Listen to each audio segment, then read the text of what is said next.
Muli po, magandang araw sa ating lahat, sa ating po mga tagapakinig, lalo na po sa ating mga bagong nakasama sa araw na ito para po sa ating online worship service.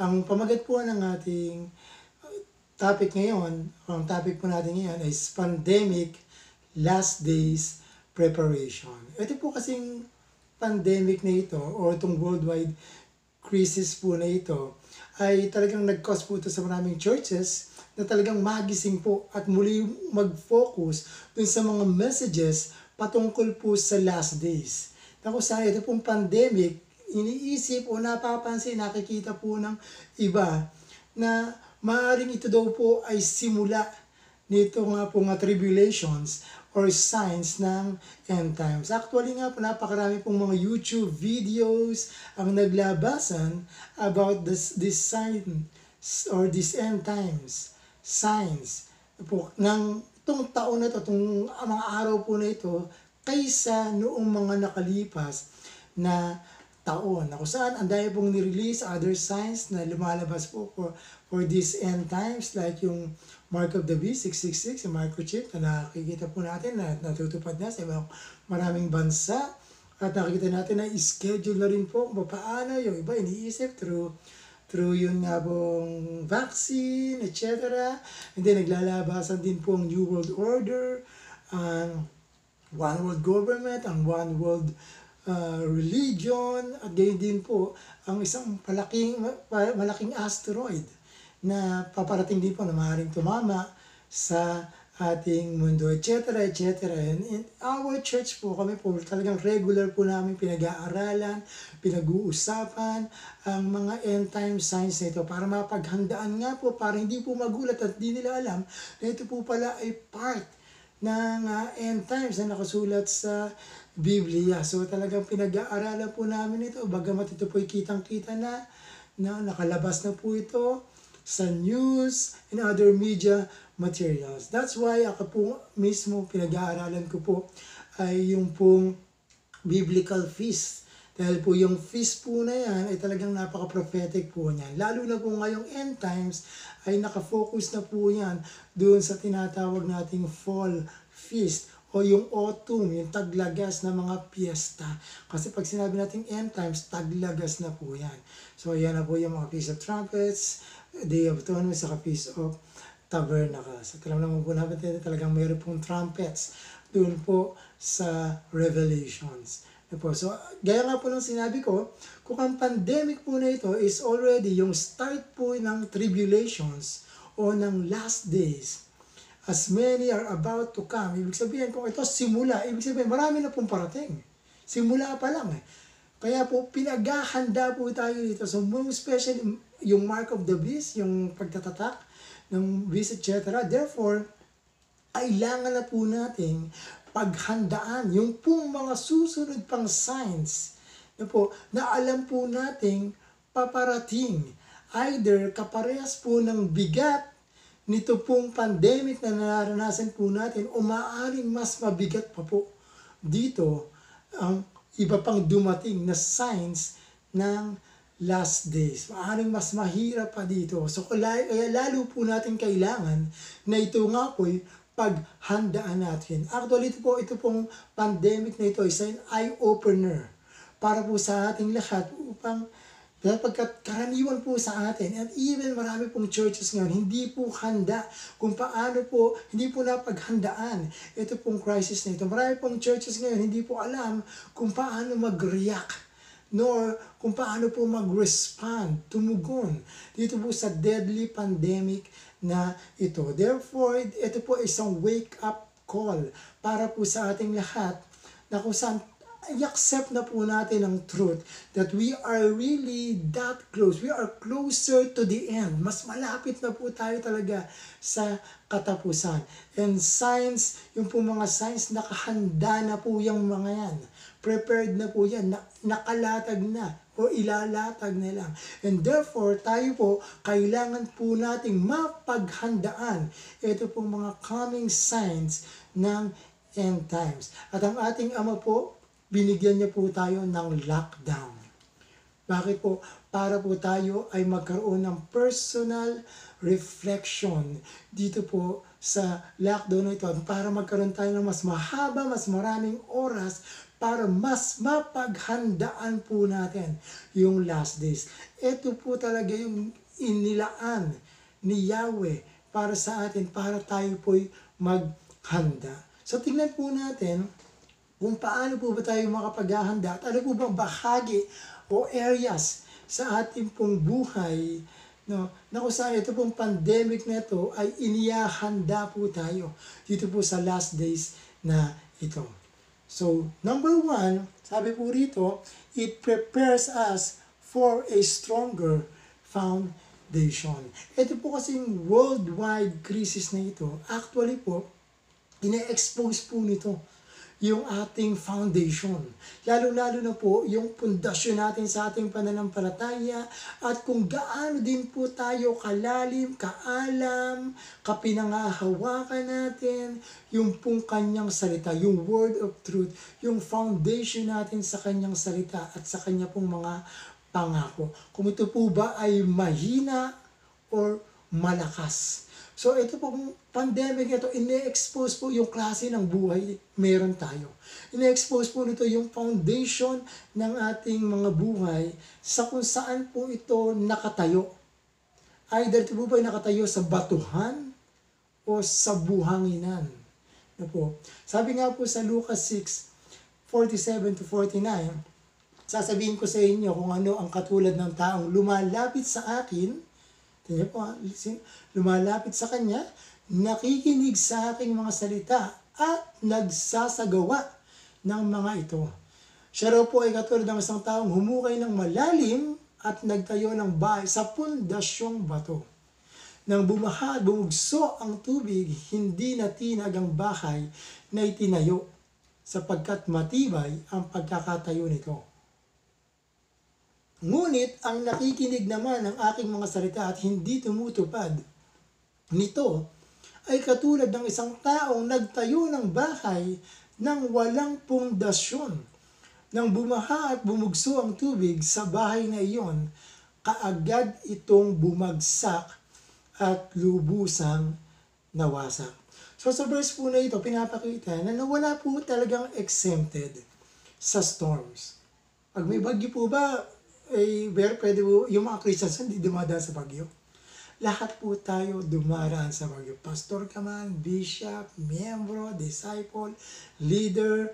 Ito pong pandemic nito para po yung storm, para po yung flood. Na kung saan tinetest po yung ating faith foundation sa kanya pong mga salita.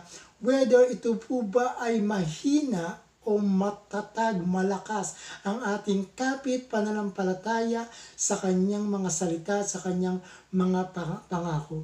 Makikita din po dito na tetest po ng pandemic ito kung gaano po tayo kababaw sa pagkakilala, relasyon, pananampalataya sa kanya o gaano po tayo kalalim sa ating pong relasyon, pananampalataya, pagkakilala sa ating Mesiyas at sa ating Ama sa Langit. Bakit pa? Because ito pong lockdown na ito, napapahiwalay po tayo ngayon sa congregation. So hindi po tayo nagsasama-sama ngayon. Hindi po tayo nag-worship ng sama-sama. Wala po tayong pagtitipon para sana makapagpalakasan. Malayo po tayo sa ating church, sa ating mga leaders, etc. etc. But ang question po, ang tanong po is this. Ito po bang ganitong kalagay, naapektuhan po ba nito yung ating faith at yung ating relationship sa Kanya? Na-test po sinyek po, sinubukan. Subukan ko kayang ilayo itong mga ito. Parang si Yeshua, sa ating Mesiyas, nung po siya mag-isa lang po siya, nilayo 40 days.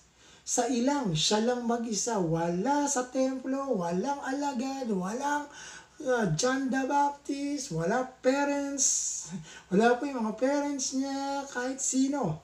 Wala po siyang kasama, only the Holy Spirit. Tayo po kaya, sa ganitong situation, nang tinetest tayo ngayon, dakang hina ka ba o lalo ka pa pong napalakas ng ganitong mga crisis na ito? Ito po bang situation na ito, nakapagpalamig po ba ito ng inyong relasyon o pananampalataya sa Kanya, o lalo ka pang uminit, o lalo ka pang nauhaw, nagutom sa Kanya, sa relasyon sa Kanya. Ito pong pandemic nito, para po itong storm, para po itong isang earthquake, na kung saan tinetest po kung gaano po ba tayo kalalim, ka-strong yung ating faith foundation sa ating pong Ama sa langit. Whether tayo po'y nakakapit ng matibay, matatag sa Kanyang mga salita at sa Kanyang mga pangako, o konting araw lang na nawali lang tayo ng ilang araw, nalamig ka na, bumalik ka na sa dati mong buhay, nakalimutan mo na yung purpose mo.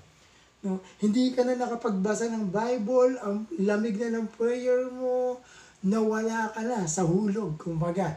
Sinasabi nga po natin. So, it exposes yung ating pong kaalaman sa Kanyang salita. At kung gaano po ba natin ito pinananampalatayaan o pinaniniwalaan. So when we receive, tingnan niyo po, example lang po, nung po bang ating tinanggap yung government ayuda, yung ayuda ng gobyerno, ito po, ine-expose po dito kung tayo po ba ay naging mabuting katiwala. Yung ating pagiging steward po, yung stewardship po. Tayo po ba'y naging mabuting katiwalang natanggap po natin yung ayuda na kung saan ginamit lamang po natin ito sa talagang kailangan lamang natin. Tulad po ng pagkain, inumin, lahat para mag-survive tayo sa quarantine period na ito. Or naging bad steward po ba tayo na kung saan ay nagamit natin ito sa ibang paraan, maaaring sa bisyo, maaaring nag-alak, nagsugal, or anything. Bumili ka na ng chichirya, bumili ka pa ng damit, baka bumili ka pa ng cellphone, o kung saan man na luho lamang ang pinaggamitan mo nito. So, kung ikaw naman ay hindi nakatanggap ng ayuda sa ating gobyerno, ang tanong din naman po, paano naman po tayo nag-react dito? Ayan, siguro maaaring may nagselos, nag-inggit, may nagalit, no? Pero ang tanong, sige, sabihin natin na gano'n, pansamantala dahil sabihin natin, unfair. Pero after po ba nun, kaya tayo naka-move on agad ng mabilis. At naku saan, naalala po natin yung verse na ito, yung Hebreo 13:5 and 6. Sabi po ron, huwag kayong magmukhang pera, at masiyahan na kayo sa anumang nasa inyo. Sapagkat sinabi ng Diyos, hindi kita iiwan ni pababayaan man. Kaya't buong tapang nating masasabi, ang Panginoon ang tumutulong sa akin. Hindi ako matatakot. Ano ang magagawa sa akin ng tao? So, kakahawakan po natin, nakalimutan po, I will never leave you nor forsake you. So, ang nais po ng ating Ama, kung di ka nakatanggap, tumanggap mo, just pray. At magtiwala po tayo na maaaring i-bless niya tayo through yung government ayuda, or kung wala lang po, maaaring sa ibang paraan, i-bless ka pa rin niya. Bakit? Kasi sabi nga po niya, hindi ka po niya iiwan ni pababayaan man. So, kung naka-receive po tayo ng ayuda, huwag po natin kalimutan, magpasalamat po tayo sa ating Ama. Ginamit po niya ang government para magbigay ng ayuda. Kung hindi naman po tayo nakatanggap ng ayuda, magpasalamat pa rin po tayo. Bakit po? Sabi po sa Philippians 4:19 and 20, at buhat sa hindi mauubos na kayamanan ng Diyos, ibibigay niya ang lahat ng inyong kailangan sa pamamagitan ni Kristo Jesus o ng ating Mesyas.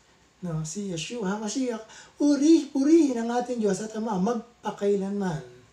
Hallelujah. So you will still receive blessings mula po sa ating Ama, pero maaaring hindi sa limitadong budget lamang ng government. Ako sa pipiliin lang nila kung sino daw yung qualified, o baka nagbunutan lang. No, pero ang ibibigay niya sa yung hindi mauubos, yung unlimited supply ng kingdom of heaven. Hallelujah. So ikaw po, ano po ba mas gusto mo? Yung limited supply ng government ayuda ang matanggap mo? 8,000 lang? 4,000 lang? O magkano man? Or yung unlimited na ayuda ng kingdom of heaven. Hallelujah. So number 2, ano po, it prepares us na magkaroon po ng tamang pag-uugali or right attitude. Ito po kasi pandemic nito, china-challenge din po ang ating attitude. Ano po, ang ating reaction kung paano po tayo tutugon sa ganitong klaseng crisis. But also, inihahanda din po tayo, hindi lang sa crisis nito. Siyempre, pagka natama na po yung attitude natin dito, pagdating ng iba pa po mga crisis or crisis because of the last days, nakapaghanda na po tayo. Yung attitude po natin, tama na po. So, but it's now, ang tanong po ay, hindi po kung paano tayo naapektuhan itong crisis na ito economically, hindi lamang po sa financials, hindi po lamang sa financial o sa material na bagay, ang mahalaga sa ating Ama sa pandemic po nito. Ang pinakamahalaga po niya tinitingnan ay kung paano po ba tayo naapektuhan ng pandemic na ito, ng crisis na ito, ng kawalan sa mga bagay na ito, ay kung paano po tayo naapektuhan emotionally and spiritually. Yun po yung meaning, tayo po bilang kingdom citizens, paano po ba natin nare-represent ang ating pong Ama sa langit, ang kanyang kingdom sa ganito po mga crisis tulad nito. So ito po talaga yung right attitude na inaasahan ng ating Ama sa pandemic na ito. Yung Romans 8:28. Sabi po ron, alam natin sa lahat ng bagay ay gumagawa ang ating Ama para sa ikabubuti ng mga nagmamahal sa Kanya, silang mga tinawag ayon sa Kanyang layo. All things work together for good for those who love Him and who were called into His purpose. Bakit po? Kasi itong lockdown po na ito, yung Manila Bay nga ako eh. No? Sa atin, parang nagka-problema ito, tinan mo yung Manila Bay, naging Boracay. No? So it takes a right attitude para makita mo ang magaganda, ang mabuting bagay. No po, for all things to work together for good, even po sa panahon ng crisis. Imagine mo, wala kang trabaho, wala kang pera, pero nakikita mo ang mabubuting bagay. So, yun po, it takes a right attitude na makita mo na sa kabila ng marami namamatay, nagkakasakit, nakikita mo pa rin.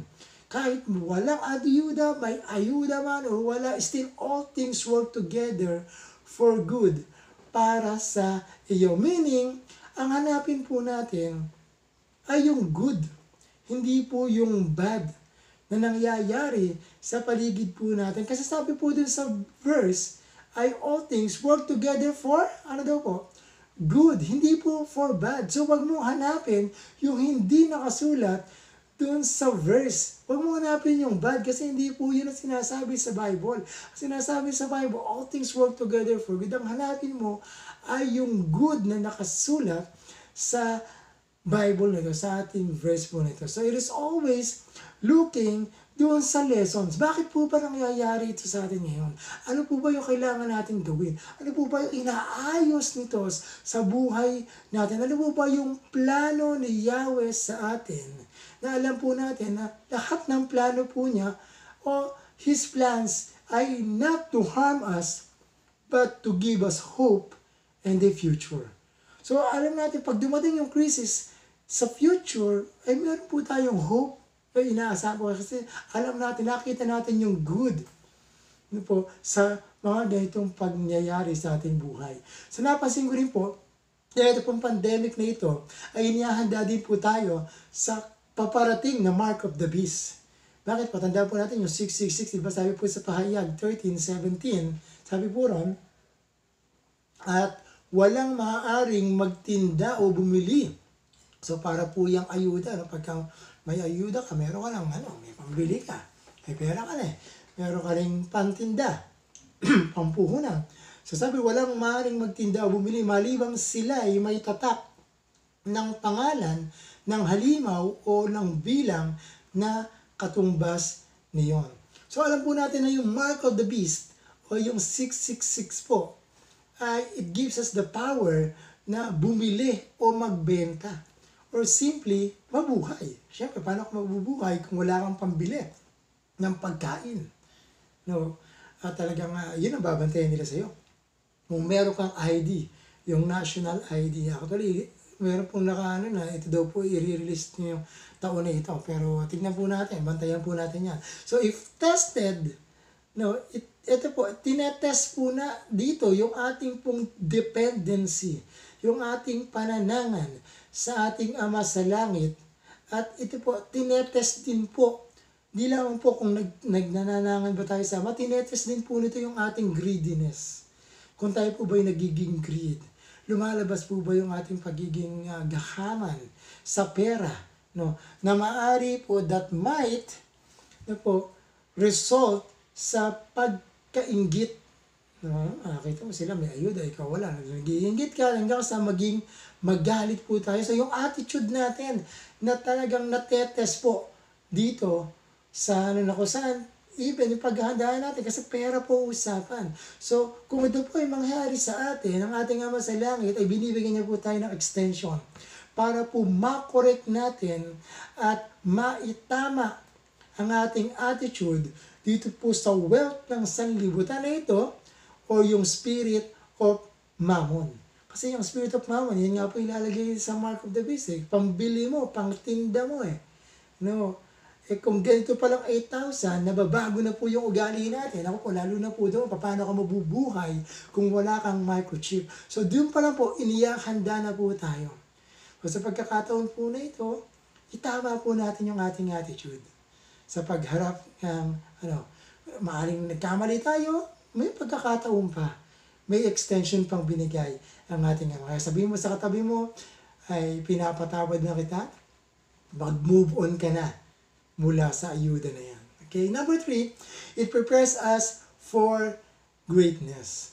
Any crisis po, kahit po anong crisis, ine-expose po nito ang ating tunay na identity. Inire-release po nito yung the best of us. Any crisis po kayang i-release yung power na nasa loob mo para gumawa ng mga dakilang bagay para sa ating Ama sa Langit, kay Yahweh at para sa sangkatauhan.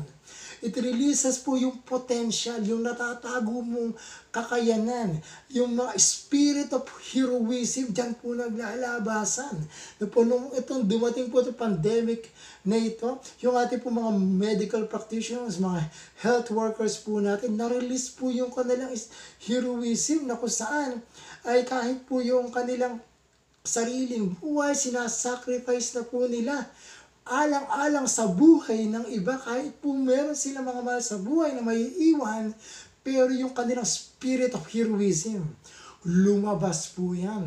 Because of this crisis, kailangan lumabas ito pong mga heroes of this generation. Lumalabas din po yung pong creativity ng tao dahil po tayo na maging co-creator, yung image ni Yahweh na nag-create sa atin bilang creator, co-creator, lumabas po yung mga scientists natin sa UP-NIH na po nakapag-invent po agad sila ng polymerase chain reaction para po mabilis na matest yung pong COVID-19 positive na mga patients. Kung hindi po yung mga FEU engineers, nakapag-invent po sila ng drone na for mass testing ng temperature. At marami din po mga sa field ng science na nagkakraming po ngayon na makapag-invent, makapagbuo ng a cure, ng gamot, ng antidote sa coronavirus po na ito.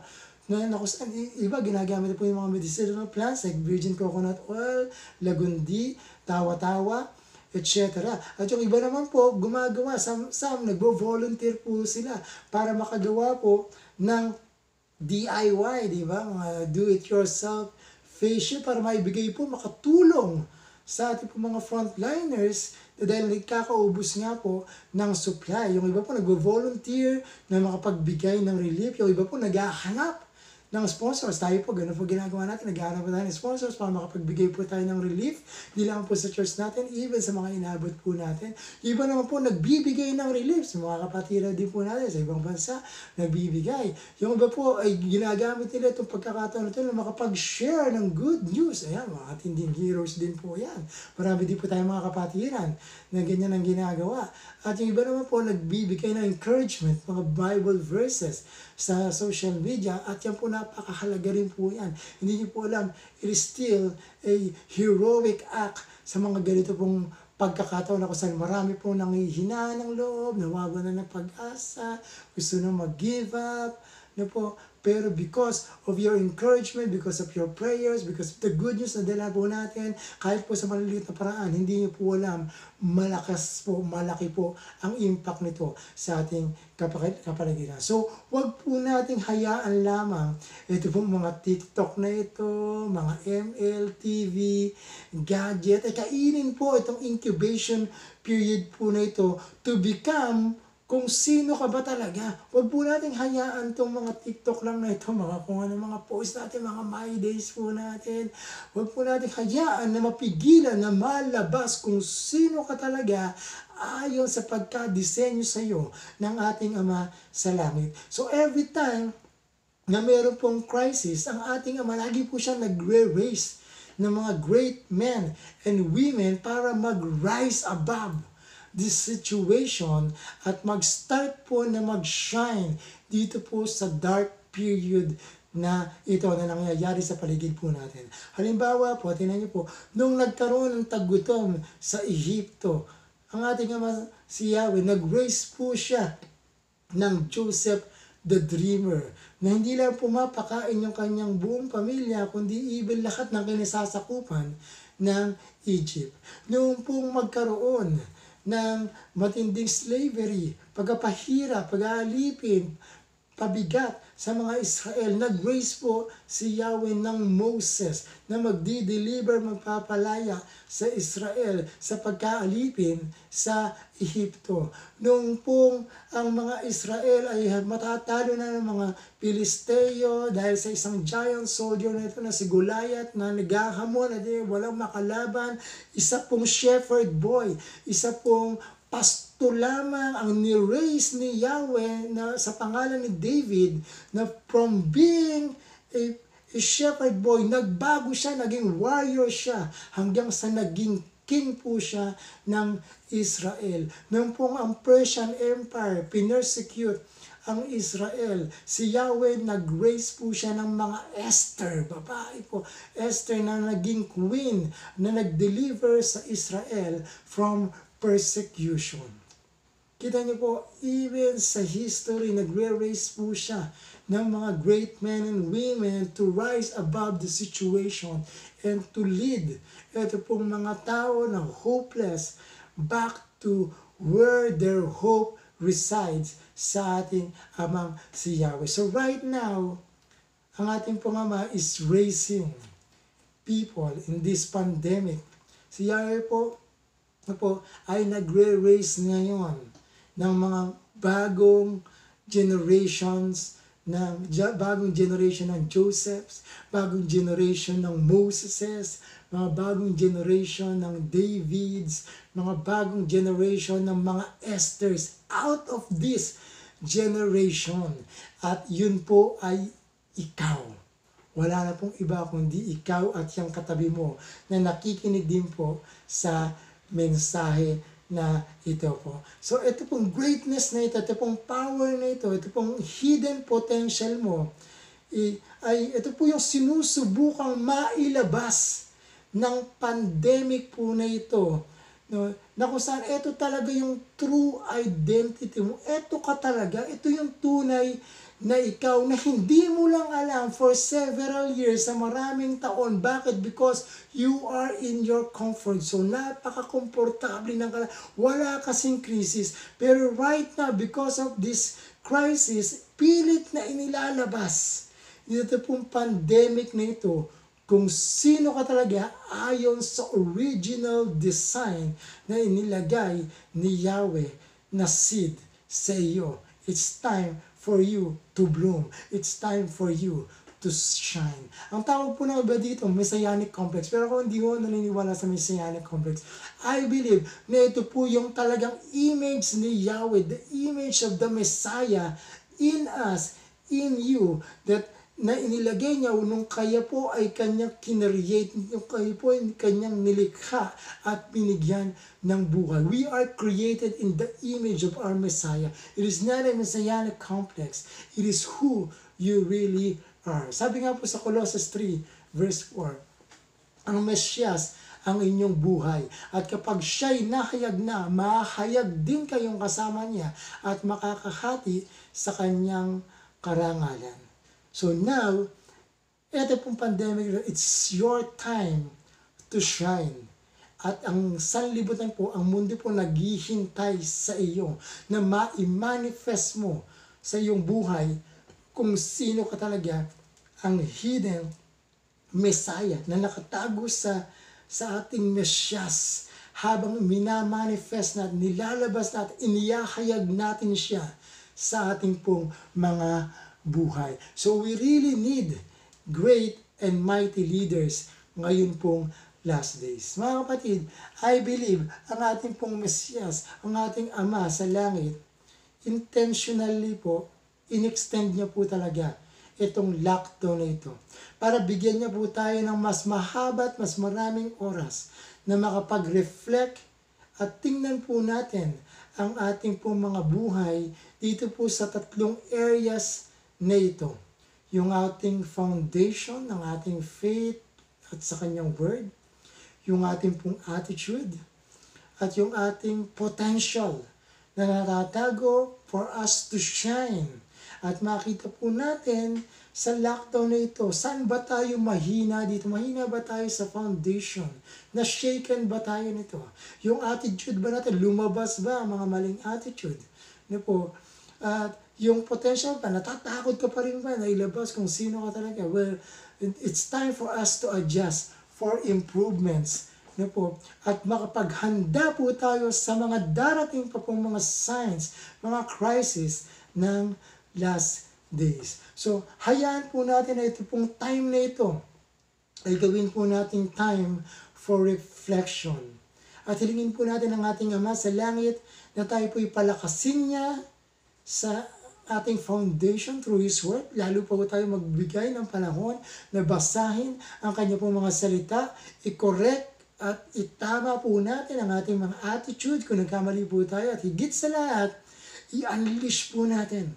Ilabas po natin kung sino po talaga tayo ayon sa pagka-disenyo sa atin ng ating Amang Yahweh sa ating pong lahat. So we can expect, dito po sa coming last days, we can expect the worst.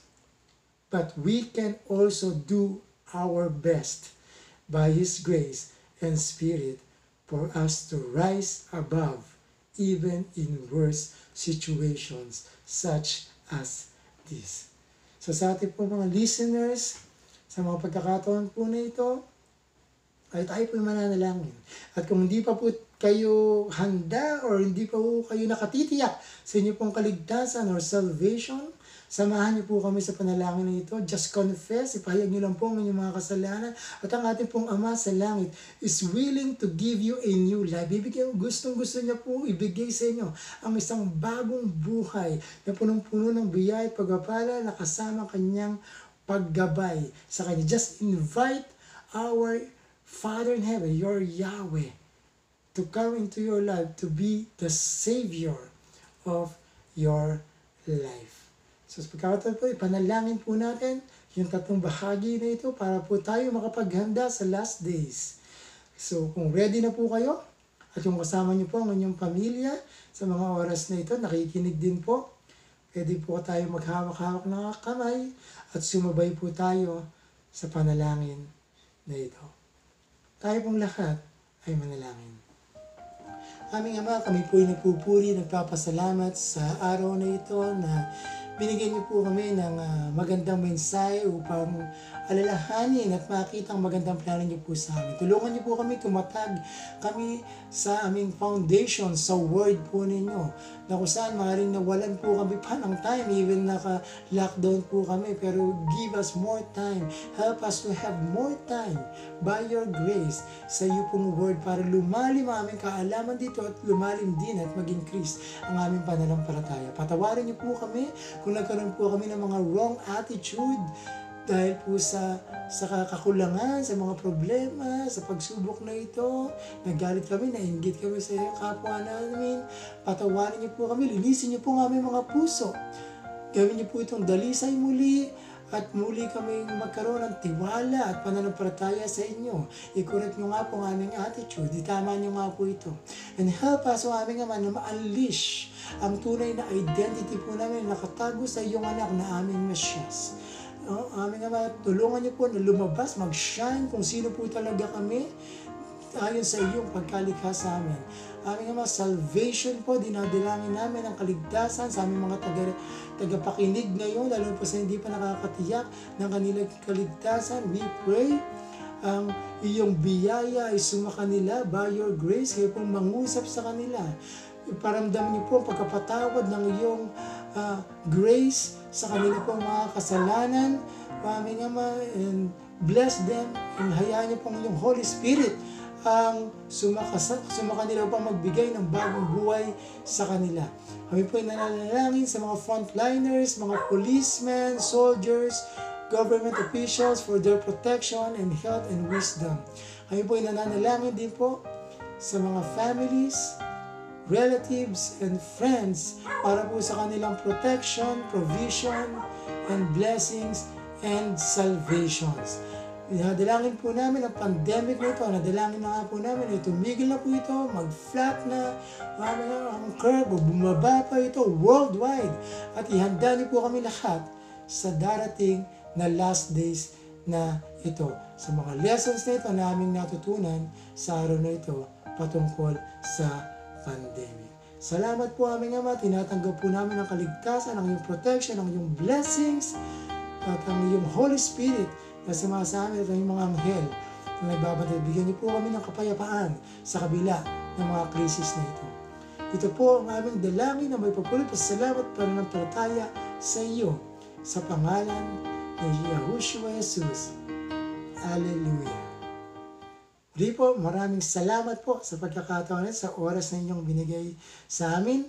At kung meron po kayong mga question, pwede po kayong mag-chat sa amin, pwede po kayong mag-join. Here po sa ating Facebook group page na Kingdom Family Church.